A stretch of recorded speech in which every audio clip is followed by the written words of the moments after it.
Diyos na Diyos, pagpupuri natin sa ating Panginoon. Truly, indeed, holy is our Lord God Almighty. No?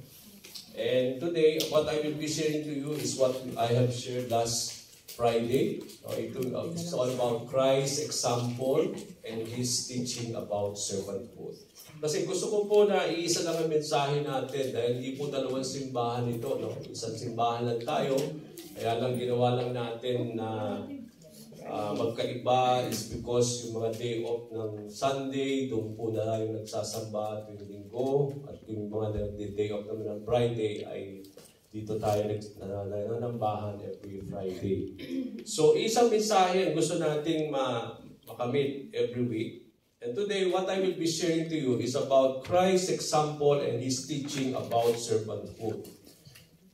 Na-establish na natin po yung katotohanan that there is no other man who can really give us a wonderful example pagdating po sa pagsisilbi. And that is no other than our Lord Jesus Christ. Hindi lang po siya nag-set ng example para po patularan natin ang mga yapak ng ating Panginoon. Kundi dito sa ating pong pag-aaralan today, as I will be sharing these things to you all, is that dito natin makita yung katuruan ng ating Panginoon pagdating sa paglilingkod. Paano ba tayo maglilingkod? Okay, so if you have your Bible with you, can you all open it in the book of Luke, chapter 22, from verses 24 to 27.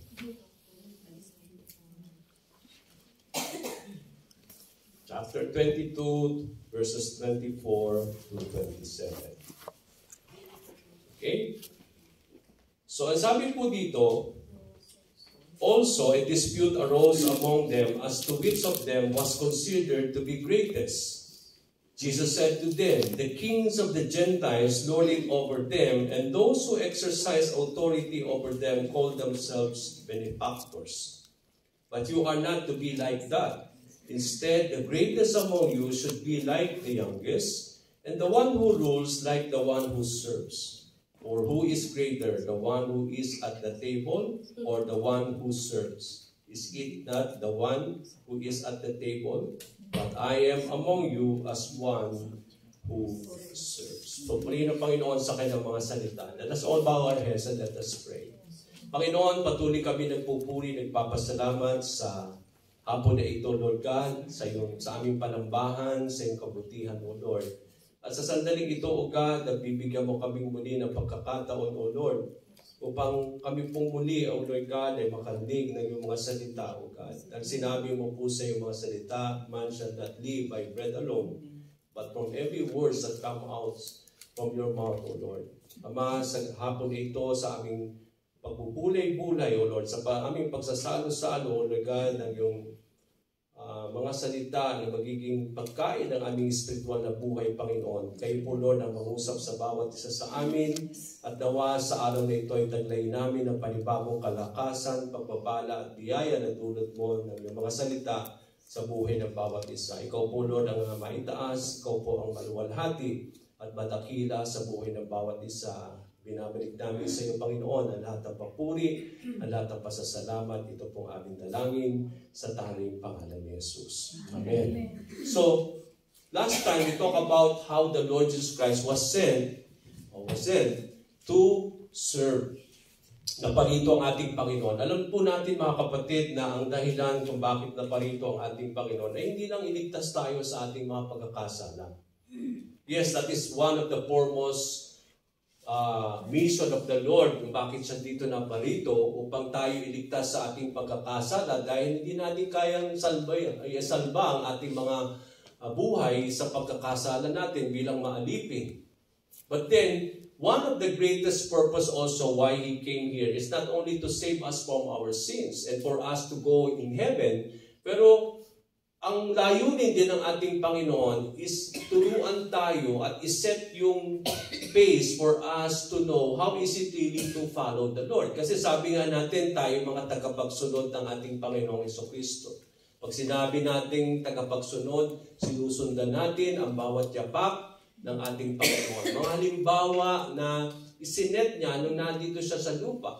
Kaya nga, nakita natin dito, sabi sa salita ng ating Panginoon, that the Son of Man came not to be served, but to serve, and to give His life as a ransom for many. So hindi lang po, He gave His life as a ransom para matubos tayo sa ating pagkakasala. But then, sabi dito, Jesus Christ came to serve. Okay, naparito siya dito para maglingkod. At last time, we talk about that yung ating servanthood should be expressed in our attitude. Pag sinabi nating attitude, ito yung ating mindset. No? Sabi po sa Philippians that you should have the same mindset of Christ. That you should have the same attitude of the Lord Jesus Christ. It means to say, yung mindset at yung attitude are all equal. Parehas po yun. Kung ano yung ating pananaw, yun ay pinamumuhay natin. Ini-express natin yon sa ating pag-uugali, sa ating pong mga buhay.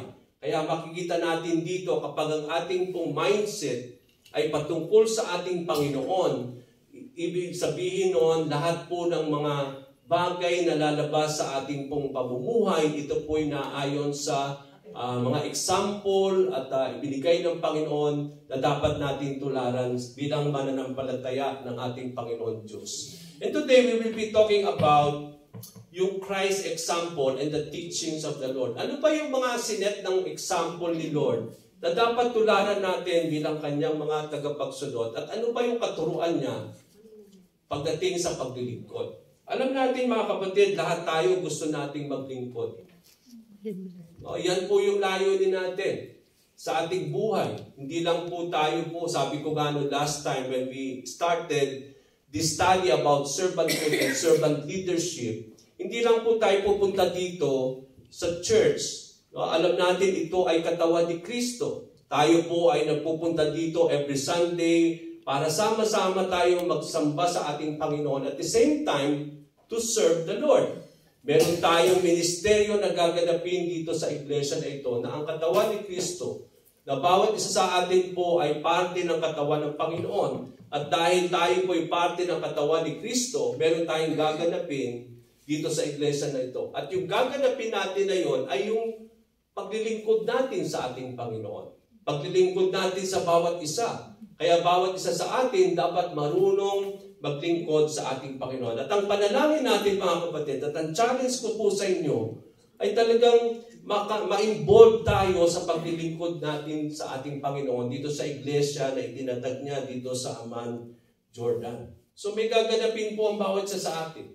Kung kaya nga po, ang gusto natin ay bawat isa ay merong pong ministry kung saan sila maglilingkod sa ating Panginoon. Okay, so mamaya po magkakaroon tayo ng meeting after ng ating food fellowship. So meron po tayong i-discuss doon, especially sa mga may heart to serve the Lord. So babanggitin po natin yan. So huwag muna po kayong umalis after ng ating pong food fellowship mamaya. Meron po tayong mga bagay na pag-uusapan.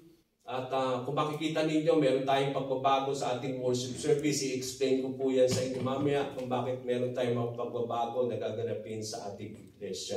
At ganoon na rin, titingnan natin mamaya yung mga pamamaraan, mga guideline for us to serve in the Lord. Okay, now servanthood in the Bible is a fundamental concept that reflects the nature of the kingdom of God and also the character of the Lord. Pag sinabi nating servanthood o yung paglilingkod, ito ay nakasalalay pagdating kung ano ba ang kaharian ng ating Panginoon. Kasi makikita natin mamaya, yung paglilingkod dito sa lupa ay kakaiba sa paglilingkod pagdating sa kaharian ng Panginoon. Makikita natin is opposite. At the same time, ito ay nakasalalay doon sa character of the Lord. Yung nakita nating pamumuhay ng ating Panginoon, that His life and ministry on earth has been given by the Lord in service, in serving people. It involves and it requires a life of humility, obedience, and selfless service to others modeled after the example of our Lord. So, kung gusto nating maglingkod, unang-unang dapat taglayin daw natin humility. Yung pagpapakumbaba. Kasi hindi tayo pwedeng maglingkod kung mataas ang tingin mo sa sarili mo. Kailangan marunong magpakumbaba. Kasi bakit kailangan magpakumbaba?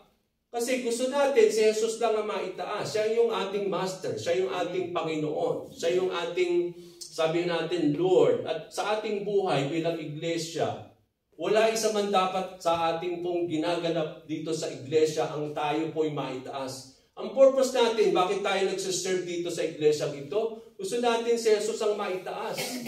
No? Tayo po, we should remain humble because there is nothing that we can take pride of our lives. Wala tayong pwede ipagmalaki sa mata ng Diyos. No? Isa man sa atin, walang pwede ipagmalaki na kapag haharap tayo sa Panginoon dito sa panambahan na ito, sa ating paglilingkod sa ating Panginoon, hindi natin pwedeng ipagmalaki anuman patungkol sa ating buhay dahil lahat-lahat ay galing kay Lord. Sabi nga natin, all things is by grace. Lahat yan comes by grace. Hindi tayo karapat-dapat bigyan, tumanggap, pero tinatanggap natin, binibigyan tayo, is because dahil hindi tayo karapat-dapat, but then, ang napakaganda is because God is a gracious God. Why grace is overflowing is because our God is a very gracious Lord. Yun lang po yun. Hindi dahil sa ginagawa natin, o kaya nga, in our lives, gusto natin si Jesus ang maitaas.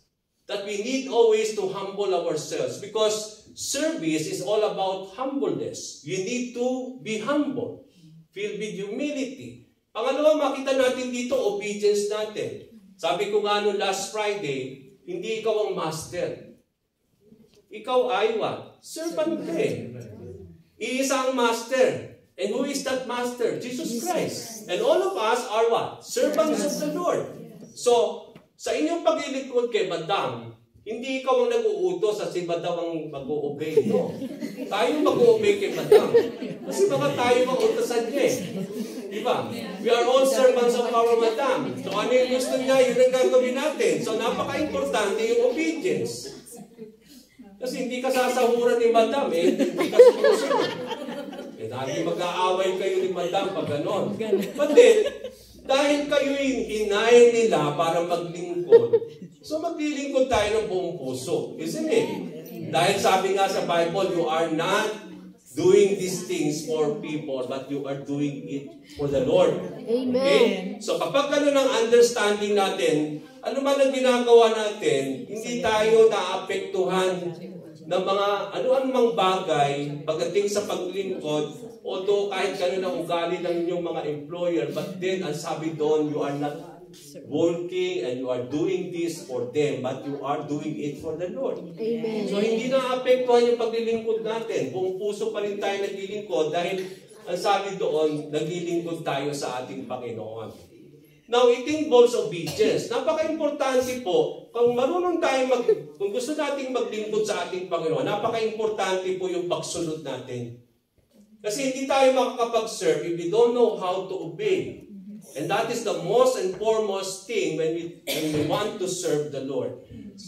Third is the selfless service to others, modeled after the example of the Lord. It means to say, ang inuuna natin yung kapakanan ng iba kaysa yung ating sarili. At yun na nakita natin from what? From the great model and example of the Lord Jesus Christ. Inuna niya tayo kaysa yung kanyang pagka-Diyos.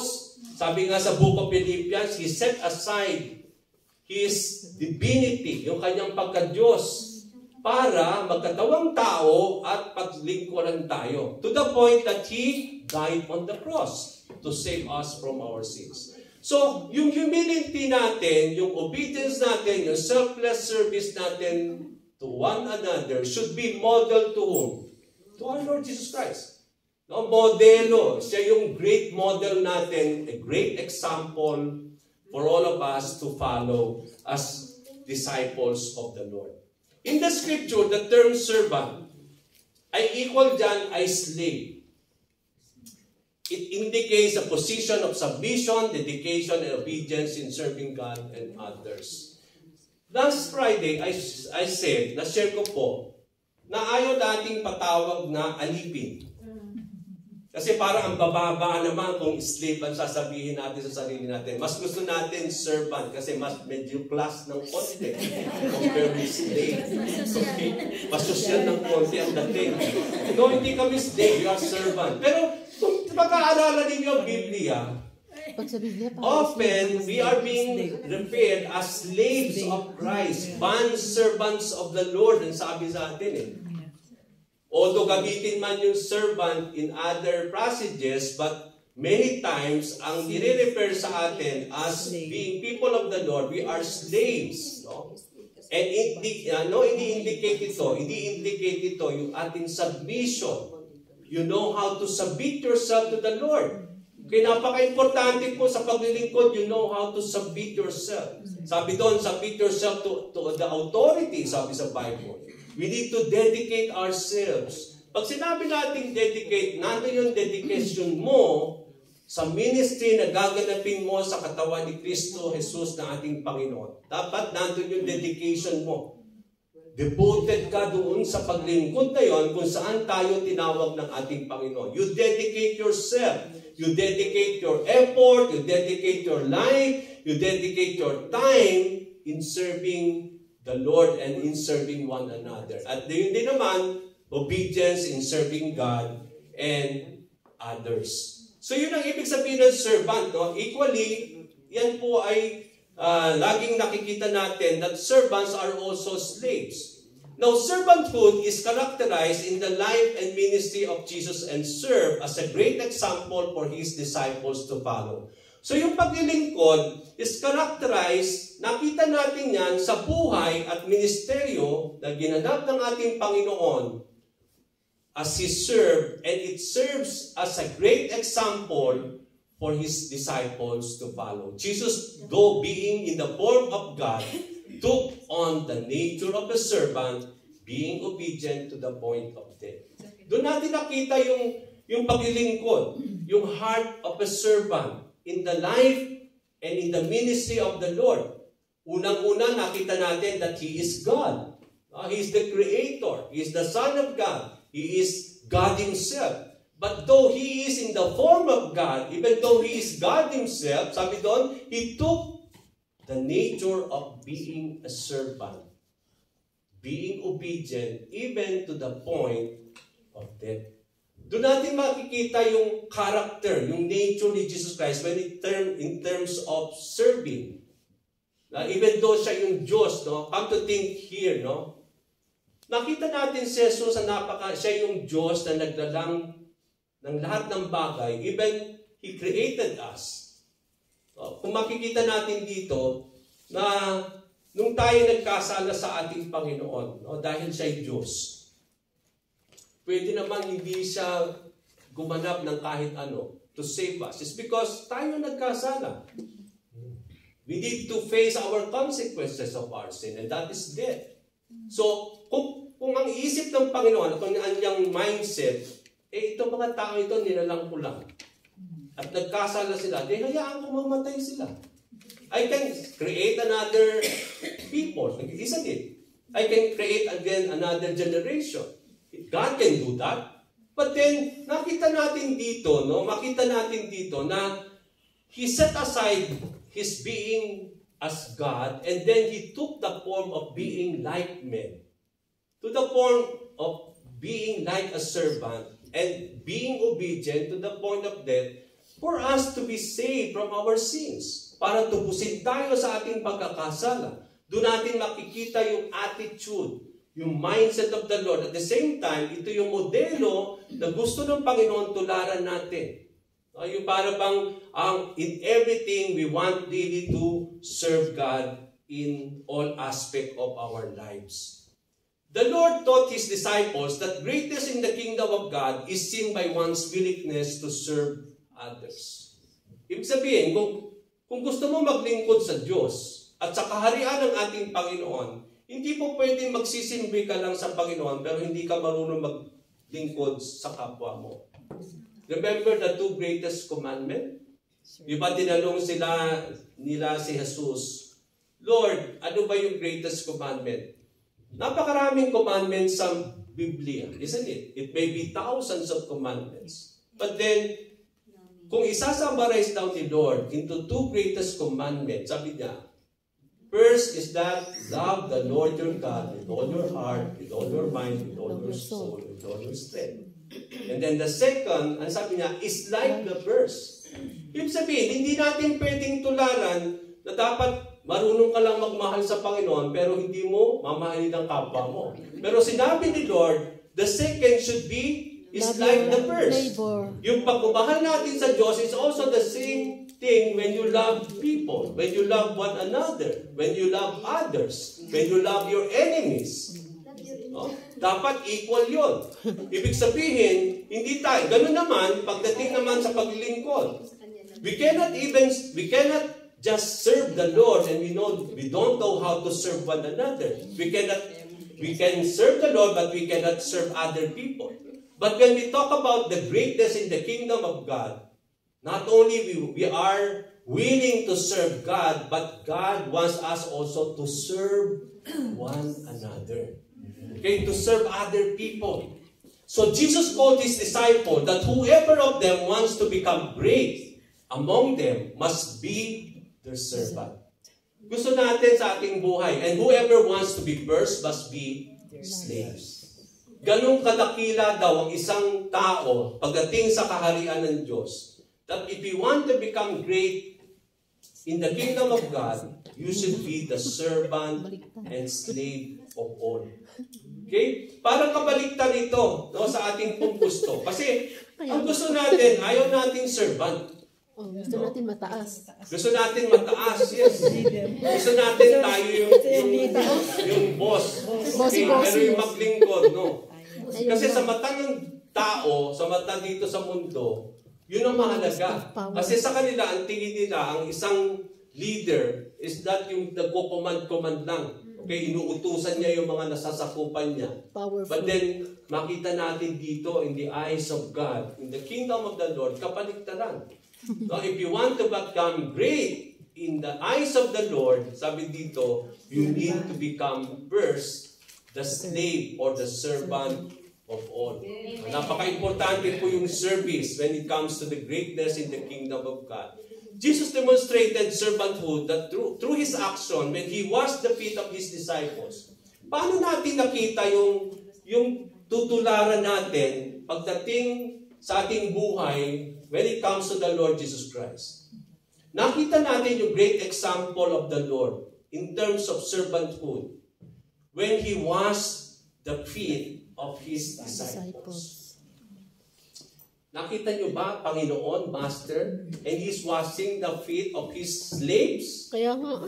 Parang imposible yun. Parang hindi pwede mangyari, no? Tayo dapat ang magwawash ng feet ni Lord. Kasi we are all slaves of Jesus Christ. So it is the feet of the Lord we should wash. But then nakita natin, during the Last Supper, Jesus Christ set a wonderful example for us to follow when he washed the feet of his disciples. Sabi ko nga nung last Friday, kaya mo bang hugasan yung paa ng katabi mo? Hindi. Kaya? Okay. Kahit maduming-madumi.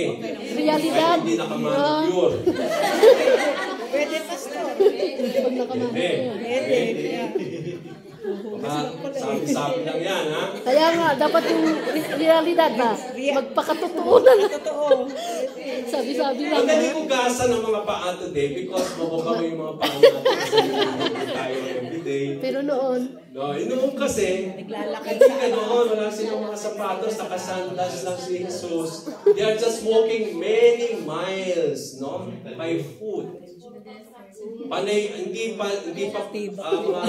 ano yung mga daan, no? Talaga maalikabok ang dadaanan nila. Kaya kapag ang kanilang mga paa talaga marumi.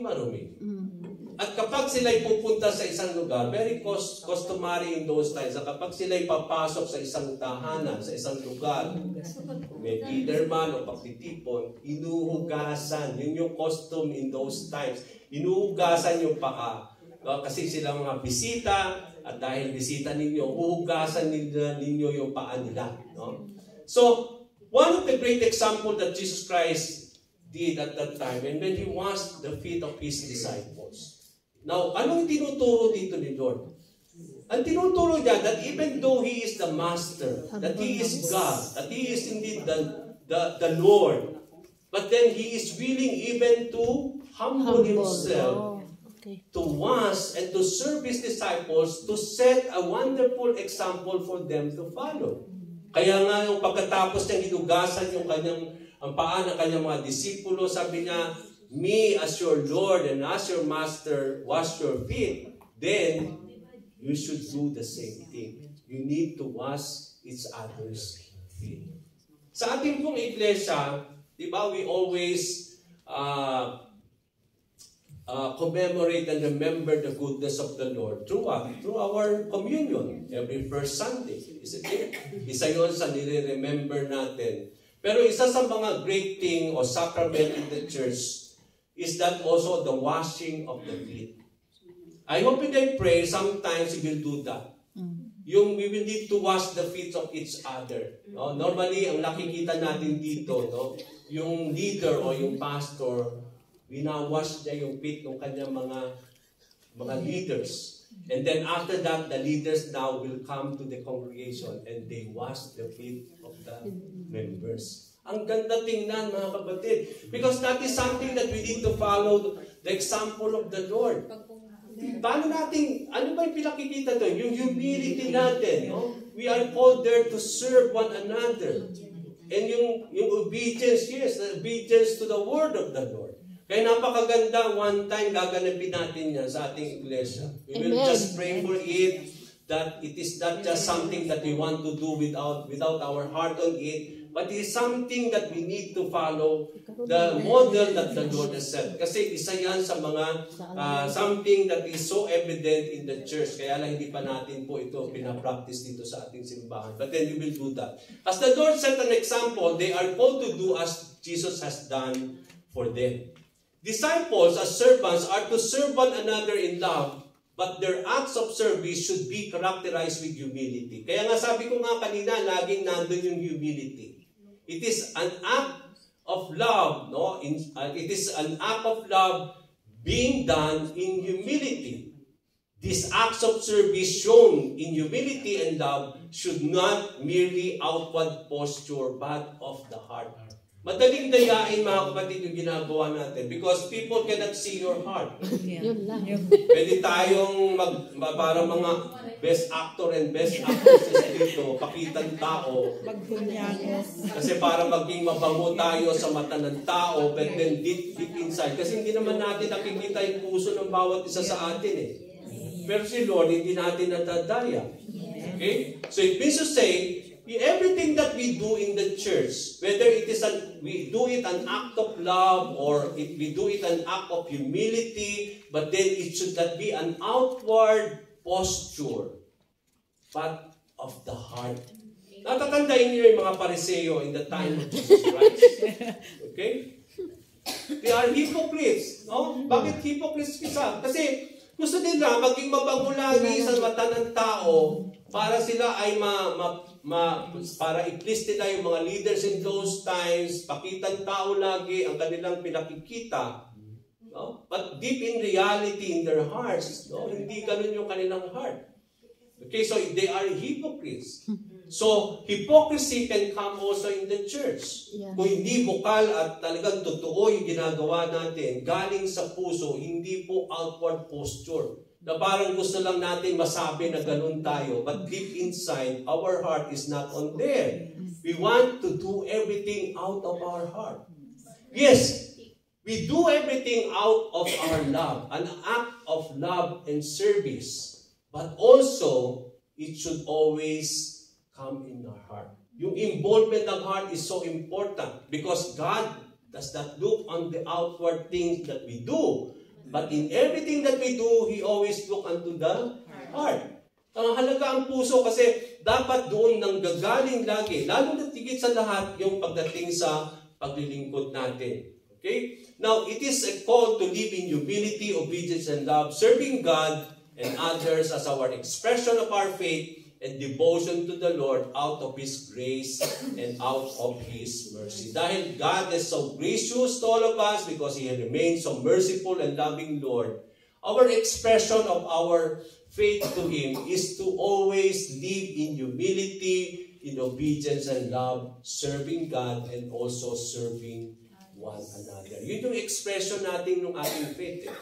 Hindi lang ito yung expression natin ng faith when we are worshiping the Lord, but our expression of our faith is also seen by the things that we do. Yung mga service natin kay Lord, yung service natin sa bawat isa, doon natin pinakikita yung ating humility and obedience and our love as we serve the Lord and serve one another. Now, let's go to our passage today. Unang-unang nakita natin dito, nagkaroon ng dispute among the disciples in those times.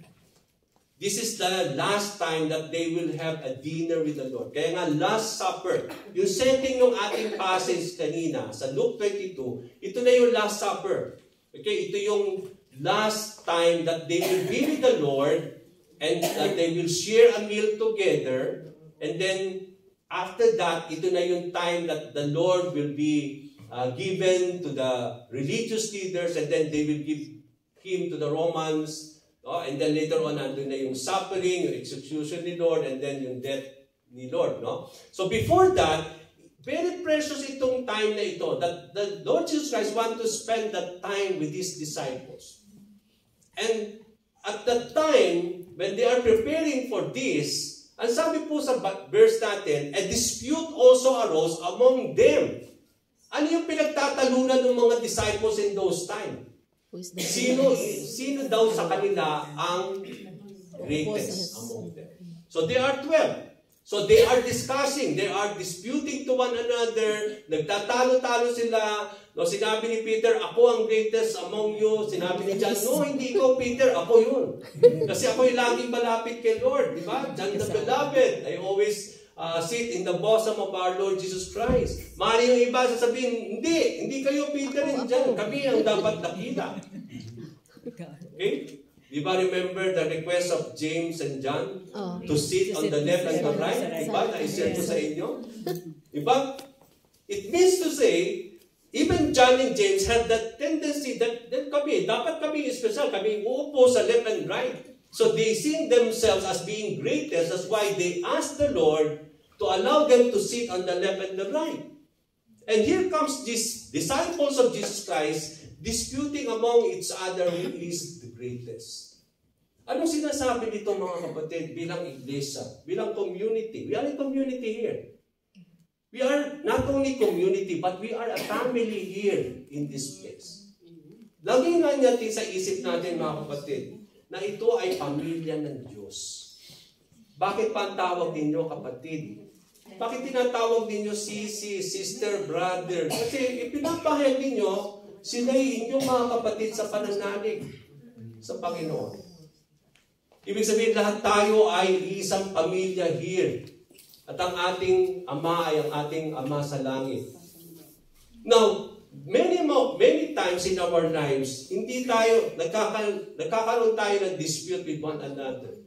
Not even sa ganitong klase na who will be the greatest among us. No? But then, nakita natin dito yung mga oras na parang nagtatalo-talo tayo. Yung parang nagpapaligsahan tayo in terms of many things. So parang sasabihin natin, bakit si Kanon tumayo yun? No, lagi kine-question natin yung pagtayo ng isang tao. No, kaya nga ang challenge ko, subukan mo kayang tumayo para maranasan mo rin naman. At ikaw ay baril-barilin din ng tao. Bakit ikaw ay questionin ng tao pag tumayo ka dyan?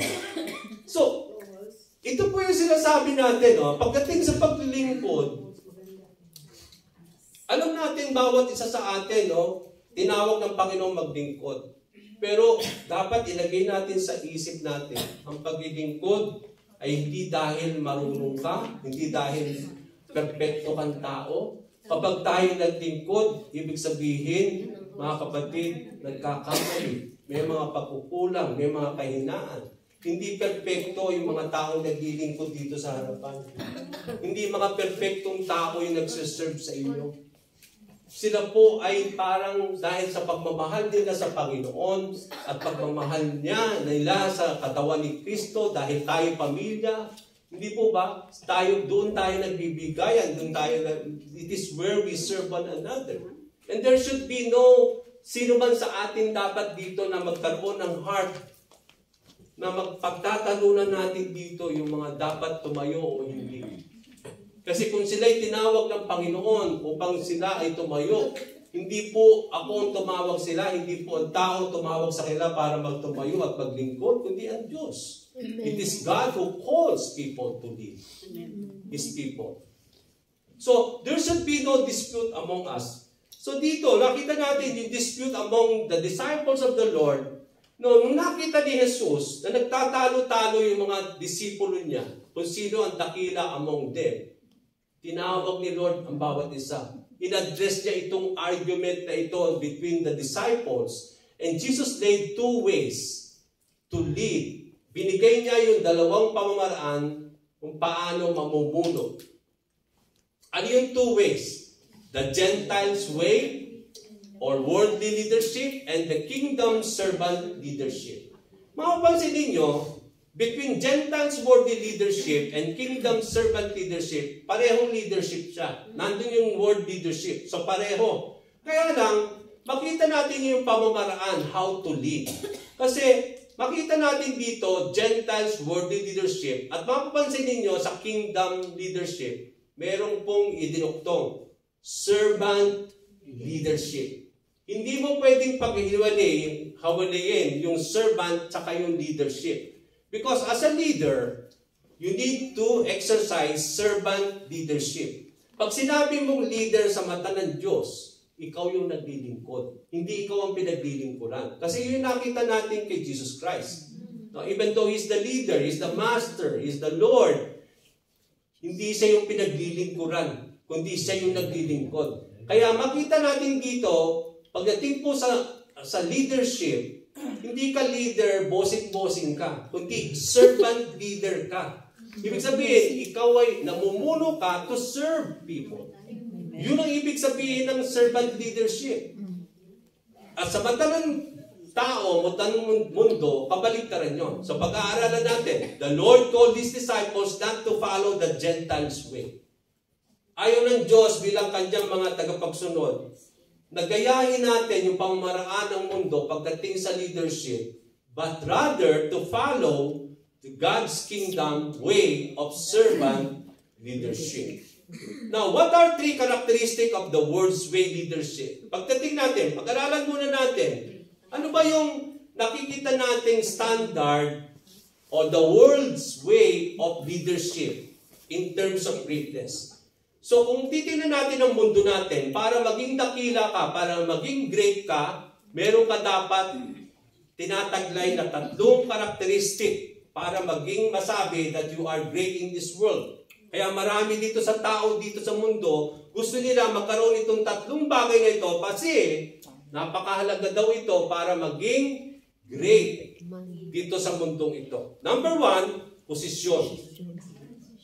Lahat ng tao gusto magkaroon ng posisyon. Because position, the term means greatness. Kaya sabi ni Lord sa salita niya, those who exercise authority. Sino ba yung may mga authority? Yung may mga posisyon. Isn't it? Kung may posisyon ka dito sa mundong ito, may authority ka. Kaya dahil ang problema nun, ginagamit mo yung posisyon mo, yung authority mo, para to lord over the people. Okay, nakita natin yun, no? Kaya ang tao dito, they are after position. Hindi sila pwedeng mag-serve ng walang posisyon. Kaya gusto nila lagi tumaas lagi yung posisyon. Okay, they are after always na mataas yung kanilang posisyon, no? Kasi sa kanila mahalaga yung posisyon for you to become great in this world. So, another characteristic in this world, for you to become great in this world is that you need to have power. Hindi lang posisyon. Gusto mo rin na meron kang kapangyarihan. Kaya nga sabi ni Lord sa kanyang mga salita, not only He talks about position of those who have authority, pero sinabi niya, those who lord over. People have power will always lord over. No, gagamitin niya lagi yung kanyang kapangyarihan para somehow to lord over the people. Okay? And then another P, makita natin, is that prestige. Prestige determines greatness. Those who call themselves benefactors. Ano yung mga benefactors in the time of Jesus Christ? Ito yung parang sinasabi natin gumagawa ng walang puso. Na parang palabas lang. Para pakitan tao, para ang masabi sila na sila yung mga mabubuti at maging para ma-please sila, no? Yung para bang nandun yung prestige pag sinabing pinupuri sila ng tao dahil sa kanyang ginagawa. No, yun yung mga benefactors na tinutukoy doon ni Lord.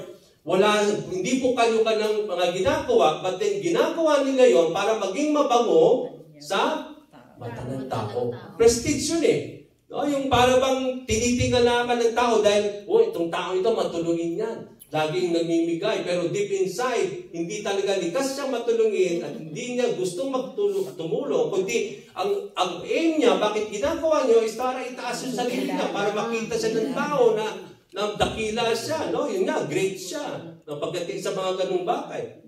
So, these are 3 P's or 3 important characteristics that the world needs for you to become great. Kaya ang tao, they work for these things. No? They always work for them to have position, for them to have power, for them to have prestige. Kasi yan ang nagdadala sa isang tao dito sa mundo para maging great sila. Pero ang sabi ni Lord, but then sabi ni Lord, it should not be like that. No? Balikan natin ito. Sa iglesia ba dapat may posisyon para makapag-serve? Wala po. Now, bakit merong pastor, merong leader, merong worker, may ministry head? Hindi yung posisyon, mga kapatid. Roles. Natatandaan niyo sinabi ni Pastor Benji at ni Sister Gabby? We don't have position in the church, but we have roles. Bakit roles? Para to distinguish you from one another sa mga role natin dito sa iglesia. Ako tinawag ninyong pastor. Hindi yung title. Hindi ibig sabihin mataas ako sa inyo. Kasi sa mata ng Diyos, parang parehas lang tayo eh. Kaya nga, mas gusto ko pa nga dito eh. Ka-level ninyo kasi nandun ako sa taas. Kaya, napansin nyo, baka nagtataka, tuuba na si Pastor. Level lang tayo dito, no? Yung parang hindi nyo ko tinitingala doon na parang ang taas kong tao. Okay, pero gusto natin isa lang ang maitasin, no? Si Jesus ang maitaas. Okay, pantay-pantay tayo. Bakit pastor ako? Sabihin natin, no, it's because yun ang distinction ko sa inyo among us na ito yung ating role. No? Ito yung role ko. Pero sa mata ng Panginoon, hindi yung posisyon. Kundi role natin para iba-iba yung ating mga role sa simbahan. Kailangan ba dapat may power? No. We don't exert power here because there is only, kasi we don't have power at all. No? Power belongs to God, sabi doon.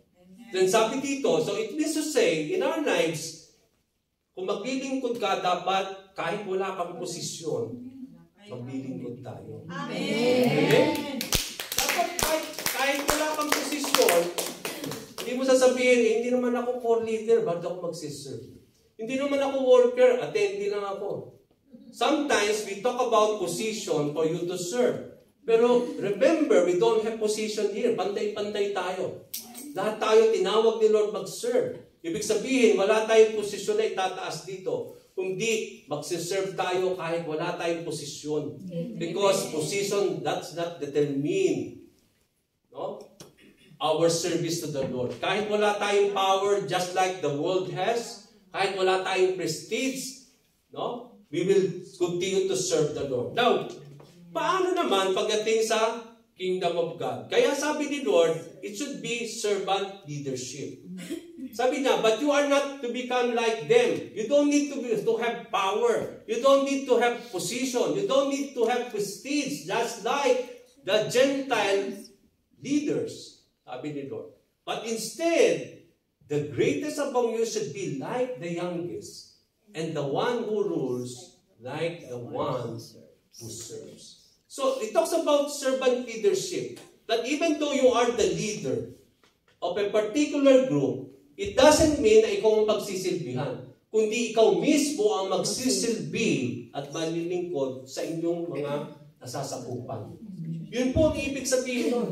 Kaya bilang inyong pastor, mahalaga po, accountable ako kay Lord. Because I am here leading you, no, by way of serving you. No, hindi ako yung parang kailangan yung paglingkuran. No? It is me who should serve you. Yung mga leaders natin dito, they are the one who serve you. Hindi kayo ang maglilingkod sa kanila, kundi sila ang maglilingkod sa atin. Kundi doon natin makikita, no? If you want to become great, you should be the youngest. Sino yung mga panganay dito? Okay? Mga panganay. Sa panganay sa pamilya, mga espesyal sila. Amen. Kasi even in the culture of Jewish culture, ng pamilya, pag panganay ka, you have the double portion of the inheritance of your family. Tama po yun. Yes. Talaga. Sa mga kapatid, portion lang. Dahil panganay ka, double portion sa'yo. Special ka dahil ikaw ang panganay. Oo, talaga. Yes. Makita natin. Pero kung bunso ka, utosan ka ng buong pamilya. Utosan ka ng magkakapatid. Sino yung mga bunso dito? Okay. So, kahit bunso kayo, naging utosan, mapalad kayo. Sabi dito, the greatest are those who like the youngest. Kasi sila yung utos-utusan. Okay, di ba yun naman? Sometimes ang dakila yung mga utos-utos lang ng mga panganay. Okay? Because they have the double portion. Pero kabaligtaran kay Lord. Sabi niya, those who need to become great should be the youngest. Sabi doon. Because the elders they always receive, no, yung mga double portion, mga blessings, no, because sila yung panganay. Sometimes na-neglect yung mga youngest, but then yung mga youngest yung utos-utosan, yung naglilingkod sa mga nakakataas ng mga kapatid. So, ang sabi ni Lord, you should be the youngest should be the greatest. Okay? So, ganun yung ating mentality. If you are ruling, then you need the one you should serve. Ibig sabihin, if you are a leader, it is you who will be serving your people.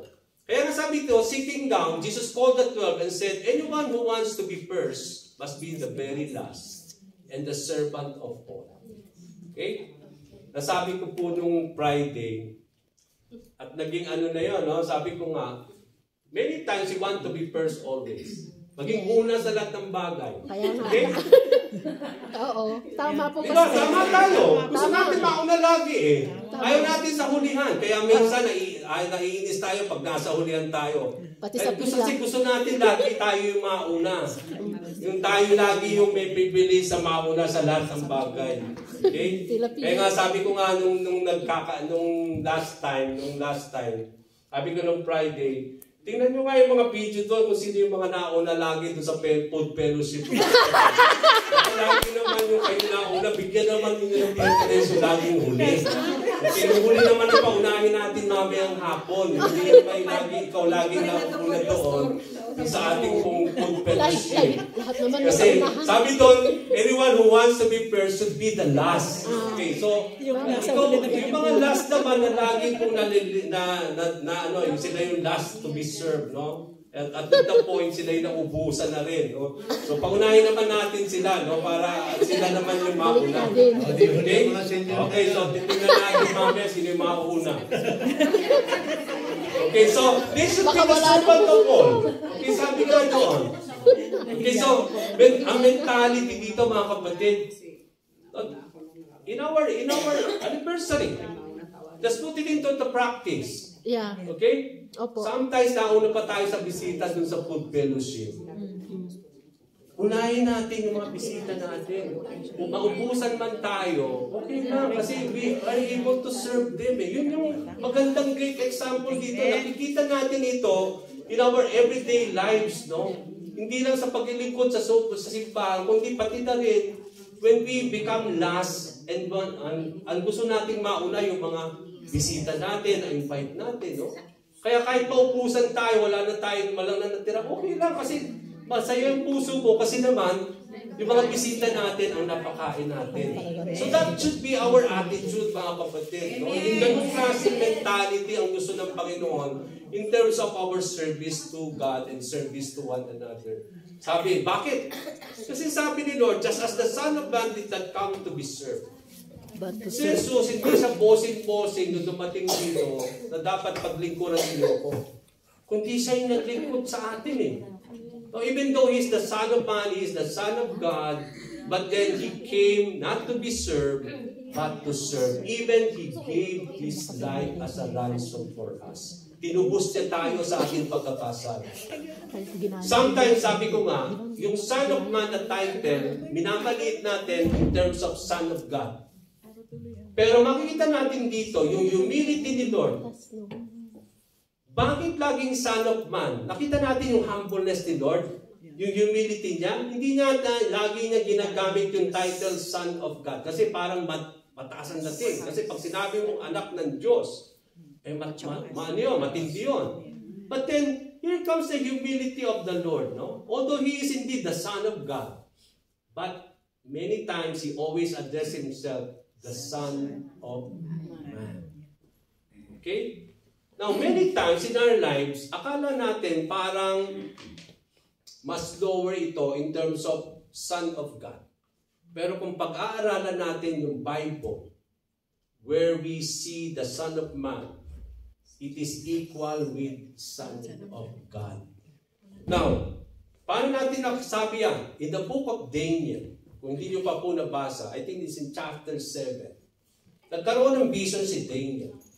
At ano yung nakita niyang vision? When he has given the privilege by God to see the Messiah. Ang sabi doon, I saw a vision and I saw one like a Son of Man. Sabi ni Daniel. And then He is coming out of the clouds of heaven.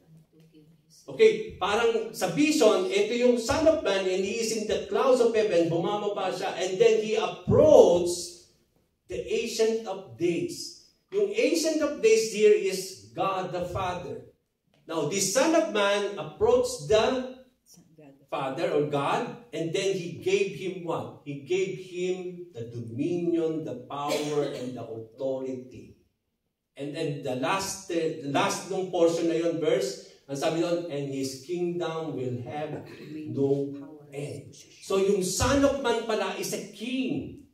No? King siya, and He has a kingdom. Hindi siya yung parang normal lang na tao. But He has been given the dominion and the power and authority by God Himself. And here comes Daniel talking about, hindi pa niya kakilala kung sino yung Son of Man. But later on in the gospel, we come to see that Jesus Christ used that title, referring Himself that He is the one that Daniel saw in that vision. Siya yung Son of Man. And the Son of Man is talagang, sabi nga, He's coming down in the clouds of heaven. Remember, when He was ascending in heaven, and then the angels told the disciples, why you are looking? You are looking to Jesus Christ? No? He will come like the way you saw Him ascending in heaven. So sabi po sa book of Revelations, when Jesus Christ will come, He will come down in the clouds of heaven. Or clouds, no? Yung para bang He's coming down with the clouds, no? Doon natin makita yung fulfillment of the prophecy of the book of Daniel. No? Doon natin makita. So, here comes the Son of Man, who is God Himself, the Son of God. When He came here on earth, He did not come to be served, but to serve and to give His life as a ransom for many. So servanthood, how do we see servanthood in our lives? Paano natin ipakikita, mga kapatid, yung ating paglilingkod? Yung ating paglilingkod. Yung paglilingkod by taking the lowest position. Instead, the greatest among you should be like the youngest. No? Yun nga yung sinasabi ni Lord. So, sa mata ng tao, for you to become great, you should have the highest position. Pero in the eyes of the Lord, for you to become servant, or for you to display servanthood, you should take the lowest position. Okay? Hindi po yung para bang gusto natin lagi sa taas, no? For you to become great. For you to become great, you should be, doon ka mag-umpisa sa baba. Okay? Hindi ka po pwedeng itaas kagad without even starting on the low level. Gayun din ang sinasabi ko sa pagdating sa paglilingkod natin. Kung gusto natin maglingkod sa iglesia, mga kapatid, dadaan tayo to the lowest position first. Hindi tayo basta-basta ipatatayuin kagad. Kasi kailangan natin dumaan sa proseso. Kailangan natin yung dumaan sa guidelines. Kailangan natin i-train. No? Dumaan tayo sa matinding mga training at preparation for you to start, no, yung para bang yung paglilingkod, for you to stand, no, and for you to serve in the church. Kailangan meron tayong mga preparasyon, no? Kaya nga ang ating guidelines sa iglesia nito, hindi pwede tayo magpatayo kagad. No? Yung magkaroon kagad ng high position although wala naman talaga tayong position o yung mataas na role pagdating sa simbahan, but then we should always take the lowest position if we want to serve in the church. As servant leaders, we should not think whether or not we have power or position. Kasi wala tayong dapat power, no? Whether we have power or position, we will serve the Lord. When we become concerned about names and title, we lost our proper understanding of servanthood. Tama yan. Bakit meron tayong mga title or names? For example, engineer, pastor, or reverend, okay? Doctor. Okay, bakit may mga ganon? Kasi, it is not about, parang, it is distinguishing nga yung role mo. Pag sinabi nating doktor, ikaw yung doktor na tumitingin sa may mga karamdaman. Kasi pag engineer naman, okay, alam naman natin, it talks about yung role ng isang engineer. So, dito natin masasabi, mga kapatid, when we become so concerned with our title, we lost our proper understanding of servanthood. Kasi, for example, hindi na tayo lalayo, manager ang title mo. Manager ka. If you always entangle yourself, manager ako, mas nataas ako sa mga empleyado. Ibig sabihin doon, hindi ka talaga bababa dun sa level na yan.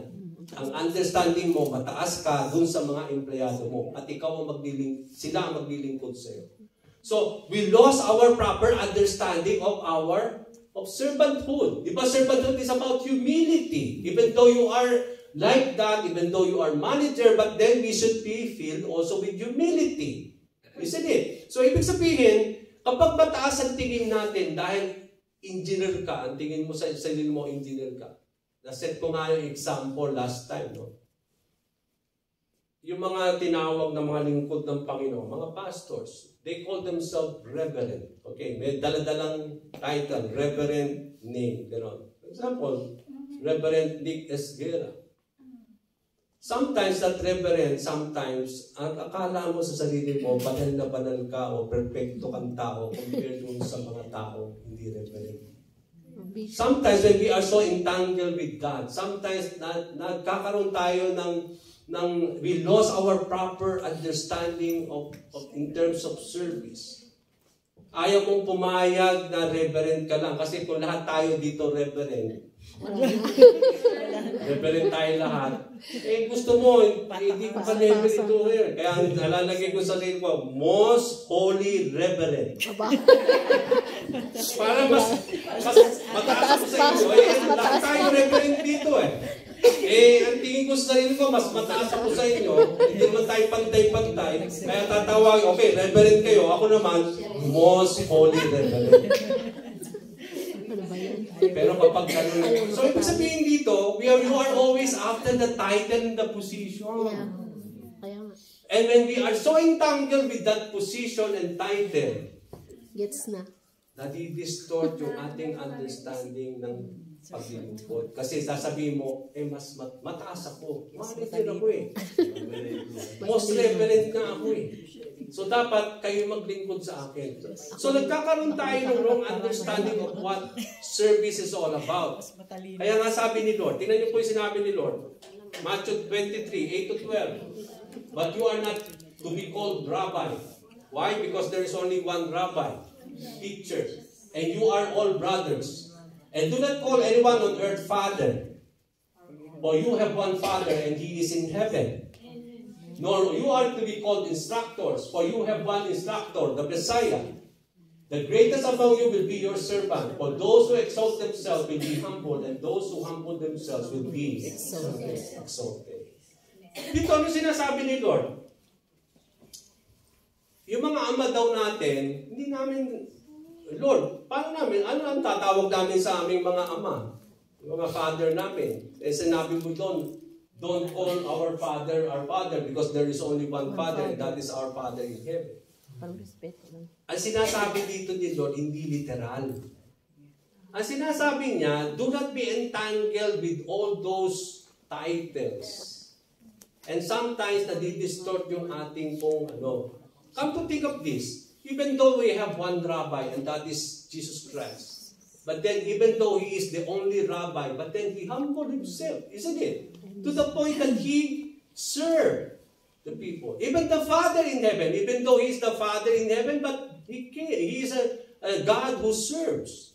Even the instructor, there is only one instructor, the Messiah. But then we come to see that this instructor, the Messiah, also served. So ang sinasabi dito, Jesus was not insinuating that names and titles are wrong.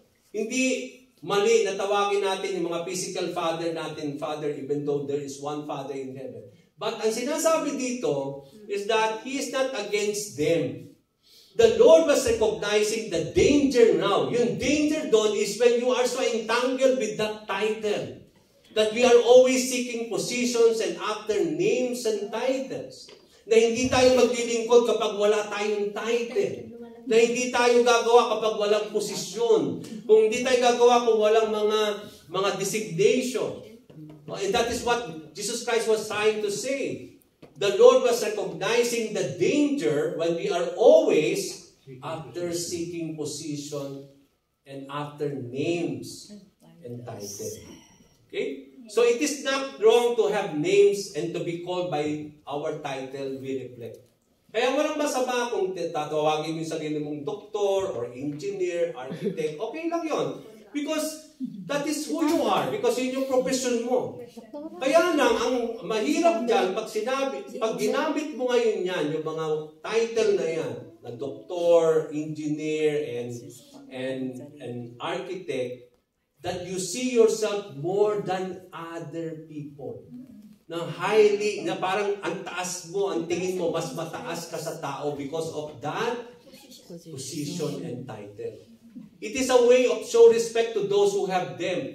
Sinabi ni Lord, respect your authorities. Ibig sabihin, irerespeto natin yung mga authority. The danger comes that because of you have that title, thinking that you are in position to lord over.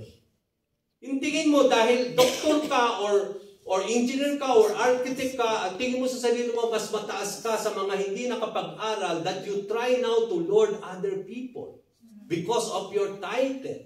Yun po yung sinasabi ni Lord. And you demand that you are greater than others because of your title. Na parang tingin mo mataas ka sa lahat ng tao dahil doktor ako, dahil architect ako, dahil engineer ako. And sometimes because of that title, ang tingin mo sa sarili, masyadong mataas. Pero sinasabi ni Lord, greatness is rooted in our attitude and character and not on our privilege and authority. Sabi po sa Romans 12:3, because of the privilege and authority God has given me, I give each of you this warning. Si Paul, nakita natin, we admire Paul because he is an apostle.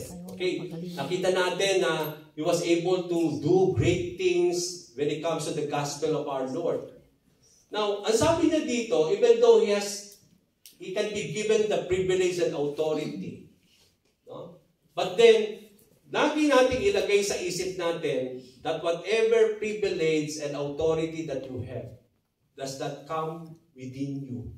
Does that come because nag-aral ka o pinagtrabahuan mo kaya nagkaroon ka ng privilege and authority? Ano sinabi ni Paul? Kahit napakalaki na yung kanyang nagawa, ano sabi niya? Because of the privilege and authority God has given me. Whatever you have today has been given by the Lord only to you. It is a privilege that He opened for you. It is an authority that God has given you. You don't have authority by yourself. You don't have privilege by yourself. Anything that we have, it comes from God. Ang sabi to, I give it you. So, kung meron kang privilege daw, ang authority na binigay ni Lord sa'yo, ngayon, ang sabi niya, you are being warned. This should be a warning for you. Why? Don't think you are better than you really are. Because you have the privilege and authority, ang sabi ni Paul, be warned. Because you may think that you are better than you really are. Be honest of your evaluation. We need to evaluate ourselves. Be honest. Measuring yourself by the faith God has given us. Kung binigyan man tayo ni Lord ng mga title na yan, pribileyo, authority, remember, it is always God has given you. There is no way for you to take pride of all these things. That you think yourself more highly. That tingin mo sa sarili mo, napakataas. Sabi ni Paul, be honest of your evaluation of yourself. And measure yourself the faith that God has given us. And He's warning us here. Dapat di tayo ma-entangle ng mga pribileyo na yan, mga authority that we have, even in this church, because it is God alone who has given us all these things. And we need not to think ourselves more highly of who we are.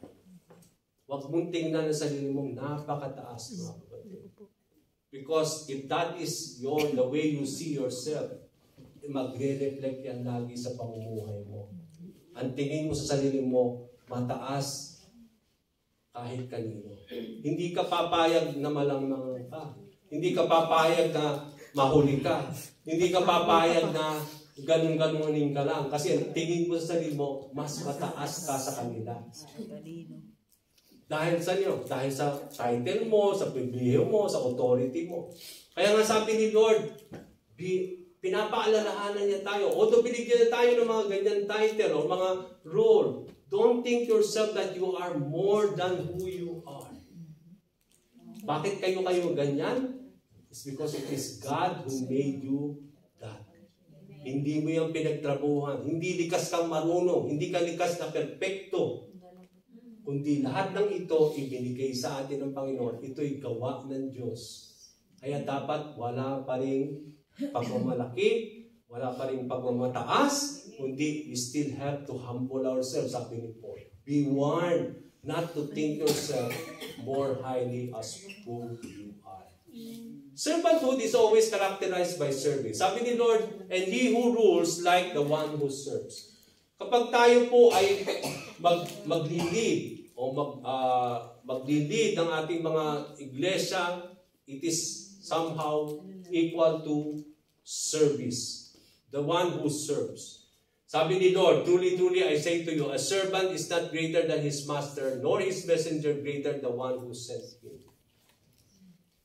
Hindi natin titignan yung sarili natin, mga kapatid, as someone who is so high. Even you see yourself more highly than the Lord. Okay? We cannot really become greater than the Lord Jesus Christ. Okay? For you to see yourself, you need to see yourself whether whatever you do in the church, you always see yourself as a servant, not as a master, because there is only one master, and that is Jesus Christ. Amen. No? You are not greater than your master. So stay yourself as a servant to that master. Okay? Nor is a messenger greater than the one who sent. Mga messengers lang tayo. Hindi ikaw yung nagpapadala.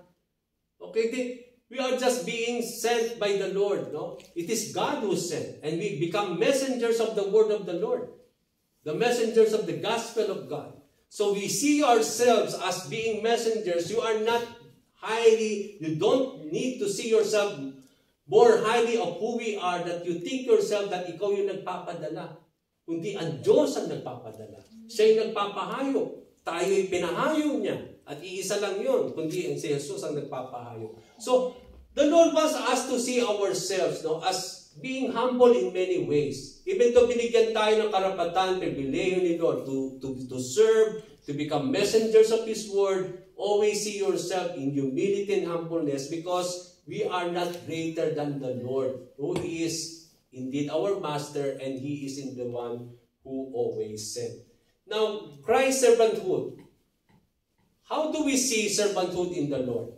Or who is greater, the one who is at the table or the one who serves? Sino sa tingin nyo ang dakila? Yung nakaupo na pinagsisilbihan o yung nakatayo na nagsisilbi? Nagsisilbi. Okay. Pero sabi ni Lord, yung nakaupo in reality. Diba? Kunyari, si Madam at ikaw yung nakatayo, pinagbiling ko rin yun si Madam. Si Madam yung nakaupo, pinagbiling ko rin yun. Sino daw ang greatest? Diba sabi ni Lord, is it the one who sits at the table? Okay? Diba? But I am among you as one who serves. Tingnan niyo po, sa mata ng tao, sa mata ng mundo, ang great is yung pinaglilingkuran. Pero sa mata ng Diyos, ang pinaka-great yung naglilingkuran. Baliktad. At ginaya niya, nirepent niya yung sarili. But I am among you as one who serves. Dapat si Lord yung nakaupo, tayo naglilingkod. Pero kabaliktaran na nakita niya, tayo pinaupo, tayo pinaglilingkuran ni Lord. Kabaliktaran. Isn't it? Sa mata ng Diyos, sa mata ng mundo, ang naglilingkod ay parang hindi siya yung great. Ang great ay yung nakaupo na pinaglilingkuran nyo. Pero in the eyes of the Lord, ikaw na naglilingkod na nakatayo, ikaw yung great more than yung sa pinaglilingkuran ninyo. So, but I am among you as one who serves. Sabi nga natin. Although the Lord deserves to be served by the disciples, but actually He is the one who's serving them. He demonstrated it when He washed the feet of the disciples. Okay, nakita natin yun. Ang sabi doon sa verse 13, 12 to 15, when He had finished washing their feet, He put His clothes, sabi doon, and returned to His place. Do you understand what I have done for you? You call me teacher and Lord, rightly so, and that is what I am. No? In-acknowledge ni Lord na siya yung talaga yung teacher, siya yung Lord. Now that I am your Lord and teacher, and have washed your feet, you also should wash one another's feet. I have set you an example that you should do as I have done for you. Okay, so Jesus Christ has set a wonderful example for us to follow, mga kapatid, in terms of service. Last, ano yung mga hindrances to serve? Dito tayo magtatapos. Tinawag tayo, maging kagaya ni Jesus sa paglilingkod. Ano yung nagsisilbing hadlang, bakit hindi tayo makapaglingkod? Ang sabi po sa 1 Corinthians 9:12, if others share the right over you, do we not more? Nevertheless, we that use of this right, but we endure all things so that we cause no hindrance to the gospel of Christ. Paul was referring to himself. Kasi tingnan niyo po, yung para bang without him, hindi natin malalaman ng gospel, especially we are Gentile people. It is Paul who shared the gospel to the Gentile nation. Kaya yung mga Gentile people, they came to know about the Lord. So, even though he's an apostle, no, and he has been used by the Lord, meron siyang right, but he did not exercise his right. No? We did not use this right, sabi niya. But then, so that we will cause no hindrance to the gospel of Christ. Kasi pag lagi mong pinairan yung karapatan mo, maghihinder yan sa paglilingkod mo sa Panginoon. Because sometimes pinairan natin yung karapatan natin. But remember always, servants have no right at all. Hindi mo pwede sabihin kay Madam, Madam, meron akong karapatan. Kasi wala ka talagang karapatan. Ang Madam mo ang may karapatan. Exchange. Isn't it? You are being paid for what you are doing. So hindi ka pa Madam, hindi ko gagawin niya kasi karapatan ko ganito. Kasi wala tayong karapatan mag-exert. Binabayaran tayo maglingkod. Kaya sila ang may karapatan lagi sa atin. Okay, sinusuklian natin sila ng maayos. So here, even though you have the right, you don't use that right to cause hindrances to the gospel of the Lord. You use this right even to cause for you not to serve the Lord. You use that right, no, in terms of service. So hindi po pwede sabi natin na pairali natin lagi yung karapatan natin kasi pag lagi nating exert yung karapatan natin, laging may problema. O, hindi ka makapaglingkod. You will not submit yourself because lagi mo sabihin, may karapatan ako. Okay, hindi mo pwedeng humble, hindi ka pwedeng mag-submit kasi may karapatan. Lagi mo sabihin, may karapatan ako. Ganyan lagi. Karapatan ko, karapatan. Pag laging karapatan, hindi mo pwede yun. Okay? Kasi tingnan nyo, si Jesus may karapatan lahat siya. He has all the right and authority because He is God. Pero He did not exercise His right and authority. He humbled Himself, even He died for us. Hindi niya pinairan yung karapatan. May karapatan si Lord. Kasi siya yung creator of all things. But He did not use that right to hinder Him to serve people. Kasi sabi, Diyos ako, ba't magsisilbi ako sa mga nilalang ko lang? Karapatan niya ilang pagsilbihan ako dahil ako yung Diyos nila. Kung gano'n ang thinking ni Lord. Diba? But then hindi, kabaligtaran eh. Hindi niya pinairan yung kanyang karapatan. But we come to see from the Lord, He humbled Himself. Hindi niya tinignan na Diyos siya, kundi He came just like us, kagaya natin. And even to the point, He became servant of all. That He gave His life for you and me. Ano tinuturo?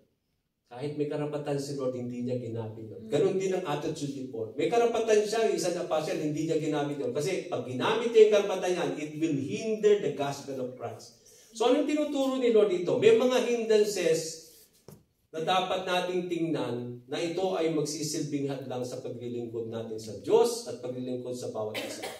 Unang-una, pride hinders servanthood. Yun nga, pag mataas ang tingin mo sa sarili mo, hindi ka magsisilbi. Kasi ba't ako magsisilbi? Ganit, ako yung boss ninyo. Manager ninyo ako. Supervisor ninyo ako. Okay, so those who exalt themselves will be humbled. But those who humble themselves will be exalted. You don't need to exert effort to lift yourself up because it is God who will exalt you. Okay? You don't need even to exalt yourself to be seen by people as who you are, na mataas ang posisyon mo. But even though you have been given by God that position, stay humble. Because it is God who has given you only these things. And if you remain humble, it is God who will continue to exalt you. And that is what? So, wala isa man sa atin dapat meron pong pride. Kasi kapag may pride, ang hirap maglingkod, mga kapatid. Okay? Don't even allow pride to hinder you in your service before the Lord. Pangalawa, insecurity. Insecure ka sa sarili mo. Tingnan niyo po, bakit si Jesus, kahit siya Diyos, siya yung Master, He is the creator of all things. Bakit naglingkod siya, nagkatawang tao? Bakit?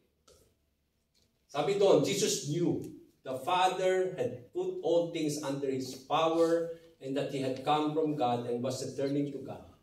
And then, He got up from the meal, took up. So, nung hinugasan niya yung paa ng mga disipulo, do you think nabawasan ang pagka-Diyos ni Jesus? No. Hindi. Nagawa niya yun kasi sabi niya, He knew, alam niya sa sarili niya, that He is the Son of God, that the Father had given all these things to Him, that He has been given the power. And even though iwas niya yung feet ng kanyang disciples, walang nabawa sa kanya. He had come from the Father and was returning to God the way He is. Amen. Ano sinasabi doon? Secure si Lord kung sino siya. Sa paglilingkod natin, hindi nababawasan kung sino tayo. Kundi lalo pang mas maganda. Okay? So, ibig sabihin, huwag tayo mag-insecure. Ba't ako lalaba? Most reverend nga ako ba't ako maglilingkod? Kasi insecure ka doon sa title mo. Na parang mawawala yung title mo na yun pag nagpakababa ka. Katulad din na amin. Pag gano'n ang understanding mo, sabihin mo sa sarili mo, insecure ka sa sarili mo. But we need to be secure of who we are. Kasi kapag alam ko ang sarili ko, Even magpapababa ako at maglingkod ako, walang mababawa sa akin. Ganun pa rin ang tingin ng Diyos sa akin. Ang tao lalos magiging maganda ang tingin nila sa iyo. Kahit dahil mataas ang title mo, nagpakumbaba ka, nagsilbi. Di ba ang ganda? Kesa naman na pinairan mo yung title mo na yon, hindi ka naglilingkod. Kesa naman, but then we need to be secure of who we are so that we are able to display servanthood. Last but not the least, lack of role models hinders servanthood.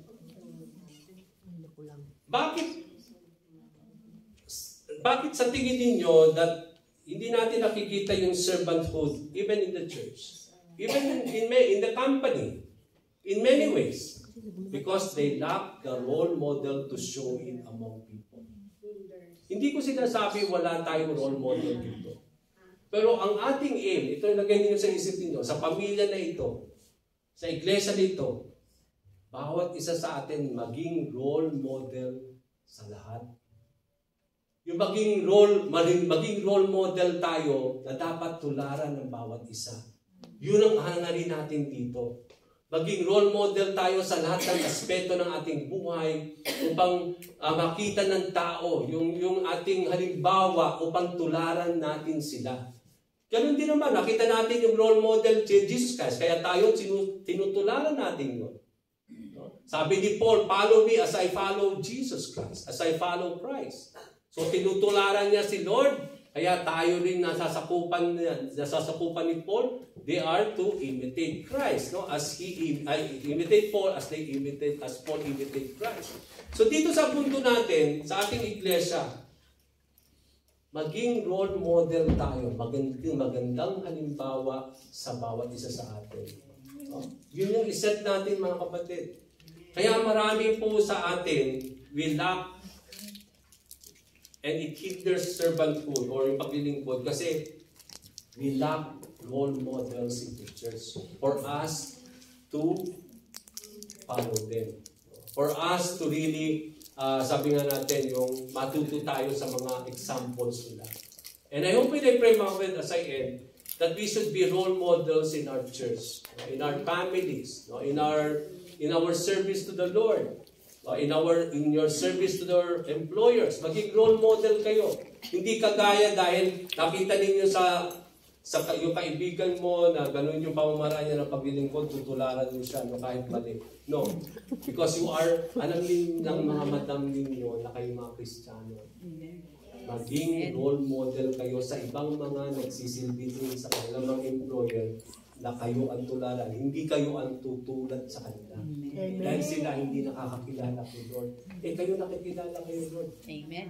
Maging role model kayo sa mga tao hindi nakakakilala kay Lord, lalo tigit sa lahat sa paglilingkod natin sa ating mga. Amen. So tayo po tayo lahat. Hallelujah, Lord. Panginoon, maraming salamat po, Ama, sa hapon na ito, Lord, sa iyong presensya, sa iyong katakilaan, sa Panginoon ng bawat isa sa amin. Ganyan po, Panginoon, sa iyong kabutihan, sa bawat isa. Alam namin, Panginoon, na tinawag mo ang bawat isa sa amin sa aming paglilingkod sa iyo. Bilang aming Panginoon, at dalangin namin, Ama, na patuloy mong hubugin ang aming mga puso at isipan upang makapaglingkod kami ng tama, kagaya ni Jesus na aming Panginoon. Amen. Lord, we are not after about position, power, and prestige, oh my God. Because, Lord, there is nothing na pwede naming bigyan ng kahalagahan sa aming pangabuhay. It's because everything comes from you alone, O Lord. Patuloy mo kaming turuan at hubugin ang aming mga puso to remain humble, be filled with humility, Lord God. And for us to be obedient to everything that you ask me to do, for us to do according to thy word, Lord. Kaya mo po, Panginoon, na turuan mo kami na unahin namin ang kapakanan ng ibang tao kaysa sa aming mga sarili, Lord. Help us to become role models in many ways of our lives as your people, as your children, as disciples of Jesus Christ. Panginoon, turuan mo po kami na maging kagaya kami ng the way you want us to become people, O Lord God, in the kingdom of God.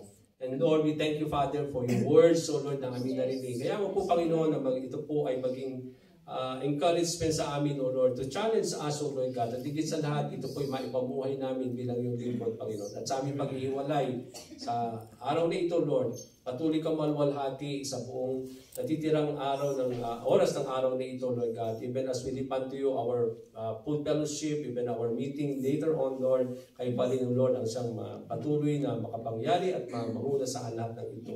Lord, lilisan po kami na may pasasalamat at may papunit pagsamba. Ito po aming dalangin sa pangalan po ni Jesus. Taas po natin ating mga kamay and we receive the blessing of our Lord. Now the God of hope will give you all joy and peace in believing that you may abound in hope through the power of the Holy Ghost. Grace and peace be multiplied unto you to the knowledge of God and of Jesus our Lord. Now unto him that is able to keep you from falling and to present you faultless before the presence of his glory with exceeding joy, to the only wise God our Savior be glory, majesty, dominion, and power both now and evermore. The love of the Father, the grace of our Lord Jesus Christ, the fellowship of the Holy Spirit be with you all. In the name of the Father, and of the Son, and of the Holy Spirit, our service is ended. May we go in peace with the love of our God. Amen. God bless us. Amen. Praise the Lord.